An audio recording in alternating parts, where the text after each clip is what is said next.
Good morning student, my self Vijayalakshmi. और हम पढ़ रहे थे हिस्ट्री का चैप्टर सेकंड, जिसका नाम था trade to territory. Trade to territory में हमने देखा था कि ब्रिटिशर्स जो है वो ट्रेड करने के लिए आए थे, बिज़नेस करने के लिए आए थे, और उसके बाद में किस तरह से वो इंडिया पे काबिज़ हो जाते हैं, कैसे कब्जा कर लेते हैं, वो यहाँ के रूलर बन जाते हैं। तो इसी सीरीज़ में हमने देखा था कि ब्रिटिशर्स है वो कैसे आए थे, ठीक है, और उनकी जो पॉलिसीज़ थी वो किस तरह से इफेक्टेड थी, हम देखेंगे। लास्ट क्लास में हमने देखा था जो मुगल्स थे उनमें सबसे जो पावरफुल किंग था वो औरंगज़ेब थे। उसके बाद में जो है ब्रिटिशर्स है उनकी पावर इंडिया पे बढ़ती गई। और इसी सीरीज़ में हमने देखा था ईस्ट इंडिया जो कंपनी है वो भारत में किस तरह से व्यापार करने आई थी, और जो दूसरी यूरोपियन कंपनीज थी उनको उन्होंने किस तरह से हटाने की कोशिश की थी। फिर उसमें ये देखा था कि जो इंडिया है उसमें उन्होंने फोर्टिफिकेशन स्टार्ट कर दिया था, मतलब वहाँ पे इंडिया के अंदर जो ये महल वगैरह बनाने लग गए थे जहाँ इनको रहने के लिए और इनका जो माल है, मतलब उनका जो सामान है, गुड्स है, उसको रखने के लिए उनको जगह मिल जाए। तो ये सब चीज़ें हमने लास्ट क्लास में देख ली थी, ठीक है। नेक्स्ट आज हम देखते हैं फोर्टिफिकेशन। यहाँ तक हमने देख लिया था fortification created with the local ruler. जो यहाँ के लोकल रूलर थे ना, उनके साथ में ये महल बना के कॉन्फ्लिक्ट क्रिएट कर रही थी, ठीक है। How trade led to battles, जो ट्रेड जो था वो बैटल में कैसे बदला, ठीक है। ये आगे हम जो बैटल ऑफ प्लासी आएगा इसके अंदर, वो बहुत इंपॉर्टेंट रोल हमारी इंडियन हिस्ट्री है उसके अंदर बहुत ही इंपॉर्टेंट रोल है उसका, क्योंकि इंडियन हिस्ट्री के अंदर ही यहीं से चेंजेस हुए थे, ठीक है। तो जो ट्रेड करने आए थे ब्रिटिशर्स और किस तरह से उन्होंने इसको बैटल में चेंज कर दिया, तो ये चीज़ें हम देखेंगे। Conflict between company and nawabs. अब जो नवाब हैं बंगाल के अंदर क्या होता था, जो पोस्ट होती थी ना किंग्स की, उसको नवाब बोलते थे, ठीक है। तो जो नवाब और कंपनी जो थी ना उनके बीच में कॉन्फ्लिक्ट होने लग गई, क्योंकि जो देखो बंगाल के जो नवाब थे वो चाहते थे कि वहाँ पे राज तो उन नवाब्स का ही हो, और जो ट्रेड करने के लिए जो ब्रिटिशर्स आए हैं उनको कुछ है लिमिटेशंस रहे जिससे वो उनका ट्रेड कर सके, ठीक है। अब ट्रेड के लिए उनको परमिशन दी गई थी कि वो आए, अपना काम करे और वापस चले जाए। लेकिन इसके साथ में जो ब्रिटिशर्स हैं उन्होंने क्या किया, अपना एक छत्र का मतलब राज करने के लिए या कब्ज़ा जमाने के लिए उन्होंने वहाँ पे महल बनाने स्टार्ट कर दिए थे। और जो वहाँ का जो नवाब था, किंग्स था, उसकी जो पॉलिसीज़ थी उसमें भी इंटरफेयर उन्होंने स्टार्ट कर दिया था। तो जो राजा है उसको ये सब चीज़ें पसंद नहीं आ रही थी। तो राजा जो है फिर वो चाहते थे कि ब्रिटिशर जो है वो अपना ये जो भी प्रोग्राम चल रहा है उसको बंद करे, कम करे, मतलब वो सिर्फ ट्रेड तक ही सीमित रहे, नवाब ये चाहते थे। और जो ब्रिटिशर्स थे, ईस्ट इंडिया कंपनी से जो भी लोग आए थे वो इसमें पर्सनली इंटरफेयर करने लग गए थे। तो conflict between the company and nawabs of Bengal's, इनके अंदर कॉन्फ्लिक्ट चलने लग गया था, तनाव हो गया था। मुगल्स ऑफ फरमांस, ठीक है, मिसयूज़ ऑफ फरमांस, जो फरमान था, मतलब मुगल्स ने जो इनको फरमान दिया था ना, और चार्टर पे ये लिखवा के लाए थे कि हम ट्रेड करेंगे यहाँ पे, तो इसका मिसयूज़ करने लग गए थे वो लोग। But situation change after the death of Aurangzeb. अब उस टाइम तक तो सब चल रहा था, ठीक है, औरंगज़ेब जो है वो एक पावरफुल रूलर थे। लेकिन 1707 के अंदर जो औरंगज़ेब की जब डेथ हो गई तो उसके बाद में जो सिचुएशन है वो काफ़ी चेंज हो गई थी। Bengal nawab asserted their power and autonomy independence.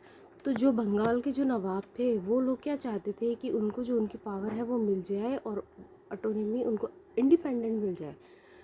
मतलब उस टाइम तक तो सारे के सारे जो लोग हैं ना वो एक ही राजा, यानी कि जो सेंट्रल गवर्नमेंट उनकी थी उसके अंडर में वर्क करते थे। लेकिन जैसे ही औरंगज़ेब की डेथ हो गई तो जो छोटे छोटे नवाब्स थे, जो छोटे छोटे लोकल जो रूलर्स थे, वो इंडिपेंडेंट होकर रहना चाहते थे और अपनी अपनी जो है वो एक डायनेस्टी टाइप में बनाना चाहते थे, जिससे कि उन्हीं का पावर हो, उनको किसी के मतलब और के ऑर्डर नहीं फॉलो करना पड़े। तो इस तरह से वो लोग चाहने लगे कि जो छोटे छोटे जो भी रूलर थे वो इंडिपेंडेंट हो जाए, ठीक है। इसी सीरीज़ के अंदर मुर्शीद कुली खां, ठीक है, मुर्शीद कुली खां बिकम्स द नवाब, ठीक है। मुर्शीद कुली खां है वो नवाब बना। ही वॉज फॉलोड बाई, ये किसके फॉलोड थे, Alivardi Khan and then Sirajuddaula become the nawab of Bengal. और उसके बाद में जो बंगाल का नवाब कौन बन गया, सिराजुद्दौला, ठीक है। यहाँ पे आपको ध्यान रखना है, ये जो सिराज है ना, कहीं पे आगे एक सुराज भी आएगा, वो अलग रूलर है, ठीक है। तो अभी आपको ये ध्यान रखना है, सिराजुद्दौला थे, they refuse to great concessions to the company, ठीक है। तो जो कंपनी के साथ में उनकी बात यही थी कि वो कंपनी को सिर्फ ट्रेड के लिए ही परमिशन दे रहे थे। फिर कंपनी जो है वो इंटरफेयर करने लग गई, तो दे रिफ्यूज़, उन्होंने क्या किया, मना कर दिया टू ग्रांट कंसेशन, मतलब ज़्यादा उनको कंसेशन देना, मतलब ज़्यादा जो है वो छूट देने के लिए, to the company conflict trans interference. तो जो कंपनी और जो नवाब है उनके बीच में इंटरफेयर होने लग गए और कॉन्फ्लिक्ट हो गए। मतलब ये था कि नवाब जो चाहते थे उस टाइम कि कंपनी जो है वो केवल ट्रेड करे, ठीक है, जो जिस पॉलिसी को लेके वो आई थी वही पॉलिसी वो यहाँ यूज़ करे और हमारे साथ में व्यापार करे और फिर अपना देश लौट जाए। लेकिन जो ब्रिटिशर्स थे वो लोग यहाँ पर फोर्ट बनाने लग गए, महल बनाने लग गए, और यहाँ की जो पावर जो एडमिनिस्ट्रेशन सिस्टम था उसमें इंटरफेयर करने लग गए। टैक्स भी नहीं देना चाहते थे वो लोग, ठीक है। तो इसलिए नवाब और ब्रिटिशर्स के अंदर लड़ाई झगड़ा, मतलब कॉन्फ्लिक्ट होने लग गए, तनाव होने लग गए। अब company had another stand, company दूसरी तरह खड़ी थी, and demanding duties to be removed, और उनकी जो भी ड्यूटीज़ दी गई थी ना उनको वो नहीं मान रही थी। कंपनी को जो भी ड्यूटी दी गई थी ना कि भैया आपको इस पे काम करना है, इन इन रूल्स को फॉलो करना है, तो वो उस पर काम नहीं कर रही थी। और फोर्टिफिकेशन भी उन्होंने स्टार्ट कर दिया, मतलब बंगाल के अंदर उन्होंने सबसे पहले जो है ना महल वगैरह बनाने, किले, बड़े बड़े दुर्ग बनाने स्टार्ट कर दिए थे। इसका मतलब तो यही हुआ ना, वो घर बना के यहाँ रहना चाहते थे। तो ये जो वहाँ के किंग्स हैं उनको पसंद नहीं आया था, क्योंकि फिर अगर वो अंग्रेज अपनी इंटरफेयर करते तो फिर जो किंग्स हैं वहाँ के, उस टाइम के जो नवाब है, वो अपने लाइफ कैसे मतलब सेटल करते। तो ऐसे करके दोनों के बीच में ना कॉन्फ्लिक्ट हो गया, तनाव हो गया, और इसी की वजह से बैटल ऑफ प्लासी हुआ था। इसके बारे में हम देखते हैं, ठीक है। ये बहुत इंपॉर्टेंट है, तो आपको इसको ध्यान में रखना है। बैटल ऑफ जो प्लासी है वो कंपनी और नवाब ऑफ बंगाल के बीच में हुआ था, ठीक है।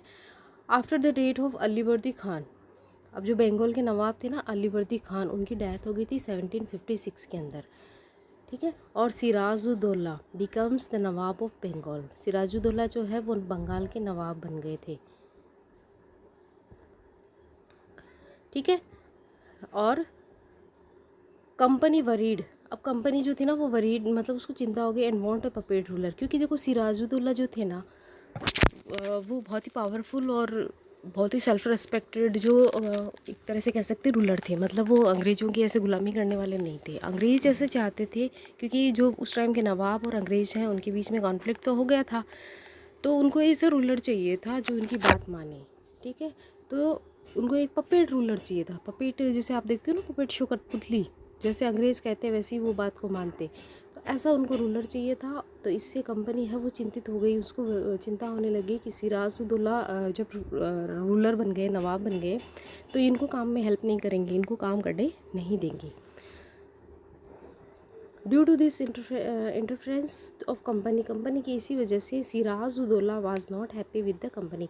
अब जो कंपनी है वो नवाब्स की बात नहीं मान रही थी, अपना इंटरफेयर कर रही थी, उनको जो टैक्स भरने के लिए कहा गया था वो भी नहीं कर रही थी, किले वगैरह बना रही थी, तो खाली जो उनका ट्रेड का फोकस था उस पर ध्यान नहीं दे रही थी, अदर जो एक्टिविटीज़ थी उसमें भी इंटरफेयर कर रही थी। तो जो उनका जो नवाब था वो उनसे खुश नहीं था, ठीक है, कंपनी से खुश नहीं था। और Siraj ask company to, Siraj ने कंपनी से, तो जो सिराज जो है उन्होंने कंपनी से कुछ क्वेश्चंस पूछे या उनके मन में ये चीज़ें थी, और कहा उन्होंने कंपनी को कि stop meddling in his political affair, कि जो पॉलिटिकल अफेयर है उनकी जो भी एरिया के पॉलिटिकल अफेयर है उसके अंदर वो इंटरफेयर नहीं करे। स्टॉप फोर्टिफिकेशन, महल जो वो किले वगैरह बना रहे थे उसको भी रोका जाए, और पे द रेवेन्यू, और जो यहाँ पे ट्रेड करने के लिए आए थे उसके लिए फिर उनको जो टैक्स चुकाना था उसको भी वो टाइम पे चुकाते रहे। तो ये जो 3 इनकी मांगे थी, तो अंग्रेज़ जो है, ब्रिटिशर्स तो है ना, उन्होंने इसको नहीं माना, और इनकी जो बातचीत थी वो नेगोलेटेड फेल्ड, मतलब जो भी इनकी वार्ता थी, बातचीत जो थी ना वो फेल हो गई। भाई राजा जो चाहता था कि ये बातचीत से मामले सुलझा लिए जाए, और ब्रिटिशर्स है उन्होंने सपोर्ट नहीं किया, और ये बातचीत का मुद्दा सॉल्व नहीं हुआ। तो इसी तरह से जो नवाब था उन्होंने मार्च किया, फिर मार्च किया मतलब अपनी सेना को साथ में लेके गए, 30,000 सोल्जर्स, 30,000 सैनिकों को लेकर द इंग्लिश फैक्ट्री, एक इंग्लिश अंग्रेज़ों की जो फैक्ट्री थी कासिम बाज़ार के अंदर, वहाँ पे वो गए, ठीक है। और कैप्चर द कंपनी ऑफिशियल, और वहाँ की जो कंपनी की ऑफिस था उसको कैप्चर कर लिया, मतलब वहाँ उन्होंने कब्ज़ा कर लिया। लॉक्ड द वेयर हाउस, और उनका जो वेयर हाउस जिसमें सामान वगैरह बनाते रखते हैं ना, उसको लॉक कर दिया गया। और डिसआर्म ऑल इंग्लिश मैन, और जो भी इंग्लिश मैन थे, मतलब अंग्रेज़ जो लोग थे ना, उनके पास जो हथियार थे वो सारे छीन लिए। एंड ब्लॉकेड इंग्लिश शिप्स, और जो इंग्लिश शिप्स जहाज़ों का रास्ता था उसको भी ब्लॉक कर दिया। तो मतलब पहले जो नवाब थे उन्होंने बातचीत से रास्ता निकालने के प्रयास किए, कोशिश की, लेकिन वो बातचीत से रास्ता नहीं निकला, तो उन्होंने इस तरह की एक्टिविटी की। Then he march the Calcutta to establish control over the company fort there, और उसके बाद में उन्होंने कलकत्ता की तरफ मार्च किया जहाँ पे कंपनी ने फोर्ट बना रखा था, ठीक है। कलकत्ता के अंदर किले वगैरह बनाना शुरू कर दिया था ना, तो वहाँ पे कंपनी ये जो राजा है वो गए। कंपनी ऑफिशियल, अब जो कंपनी थी वो चुप तो रहने वाली नहीं थी, अंग्रेज़ जो थे वो भी चुपचाप नहीं देख रहे थे, तो उन्होंने क्या किया, सेंड ट्रूप्स, अपनी जो सेनाएं भेजी, ठीक है, अंडर द कमांड ऑफ, किसके कमांड के अंदर, कमांडर जो था रॉबर्ट क्लाइव, क्लाइव के नेतृत्व में, क्लाइव जो है वो उनका हेड था, और ये कुछ सेना लेके गया। फाइनली 1757 के अंदर Robert Clive lead the companies army, company army को लीड कर रहा था अगेंस्ट सिराजुद्दौला एट पलासी। पलासी जो है एक जगह है, उसके अंदर बिहार के अंदर आता है, ठीक है ये। तो यहाँ पे इन्होंने इनकी जो सेनाएं हैं वो आमने सामने आई और इनके यहाँ पे लड़ाई हुई, ठीक है, इसलिए इसको बैटल ऑफ प्लासी बोलते हैं, ठीक है। अब प्लासी जो नाम है वो कहाँ से निकला, ये एक स्टोरी बताते हैं, इसके बारे में छोटा सा इंसिडेंट होता है कि प्लासी जो मैदान था ना, जो एरिया है, वहाँ पे पलाश के फूल, ठीक है, वो होते हैं जिससे ओरिजिनली कलर बनाए जाते हैं, तो इसलिए इसकी जो एरिया है उसको प्लासी बोल दिया गया है। तो जो बैटल ऑफ प्लासी हो गया था 1757 के अंदर, और सिराजुद्दौला लॉस्ट द बैटल, जो सिराजुद्दौला है वो हार गए थे। द मेन रीज़न, अब जो ये हार गए थे इसका रीज़न क्या था, main reason of the defeated was the betrayal of Mir Jafar. तो जो मीर जफ़र जो था ना, उन्होंने इनके साथ धोखा किया था, इस वजह से ये हार गए थे। मीर जफ़र कौन थे, he was the commander of the army. तो मीर जाफ़र जो है वो इन्हीं की आर्मी के कमांडर थे, ठीक है। सिराजुद्दौला की जो भी सेना थी उसकी जो कमांडर थे, सेनापति थे, वो मीर जाफ़र थे, और इन्होंने जो है वो पार्टिसिपेट ही नहीं किया, मतलब अपनी जो आर्मी का पार्ट था ना वो लेके ही नहीं गए, मतलब उन्होंने लड़ाई में पार्ट ही नहीं लिया और कह दिया था हम आपका साथ देंगे, ठीक है। तो कमांडर था वो हेड होता है पूरी आर्मी का, तो इस वजह से वो जो है उनकी सेना कम हो गई, और जो लोग हैं वो युद्ध में भाग ही नहीं ले पाए, तो इसी वजह से वो हार गए। तो मतलब इनका जो हारने में मेन जो कारण है वो मीर जाफ़र का था कि उन्होंने इनको सपोर्ट ही नहीं किया। आर्मी का जब हेड ही नहीं जाएगा, कमांडर नहीं जाएगा, तो फिर वो आर्मी कैसे लड़ेगी, ठीक है। तो इस वजह से जो सिराजुद्दौला है उसकी हार हो गई थी। और ये जो मीर जाफ़र है, देखो इसने ऐसा क्यों किया, हाँ तो वो भी इंडियन ही, हाँ तो वो भी मतलब इनके नवाब से रिलेटेड ही था, लेकिन उन्होंने क्यों नहीं किया, मतलब सपोर्ट क्यों नहीं किया सिराजुद्दौला का, क्योंकि देखो उस टाइम अंग्रेज़ जो थे ना वो बहुत होशियार थे। वो क्या करते थे, जब उनसे काम नहीं होता था ना, वो किसी को लालच देके अपनी तरफ मिला लेते थे, ठीक है। तो क्लाइव जो था ना, उन्होंने प्रॉमिस किया था, जो मीर जाफ़र जो है ना, उनको प्रॉमिस किया था कि नवाब बना देंगे, जब सिराजुद्दौला की हार हो जाएगी उसके बाद में वो मीर जाफ़र को नवाब बना देंगे। इस तरह से राजा बनाने के लालच देकर कि आपको किंग बना देंगे, आपको नवाब बना देंगे, और लालच देकर मीर जाफ़र को अपनी साइड कर लिया अंग्रेज़ों ने, ठीक है। और फिर ये जो युद्ध था, ये जो बैटल था, वो सिराजुद्दौला हार गए, ठीक है। तो ये हारे भी हम हमारी मतलब हमारी ही कमज़ोरी की वजह से, कि हमारे अंदर का ही कोई व्यक्ति था जिसने हमारे साथ विश्वासघात किया, नहीं तो हम लोग हारने वाले नहीं थे, ठीक है। तो ये था battle of Plassey. I hope आपको समझ में आ गया, कि आप इसको बुक से भी एक बार रीड कर लेना, और बैटल ऑफ बक्सर है वो हम नेक्स्ट वीडियो में देखेंगे।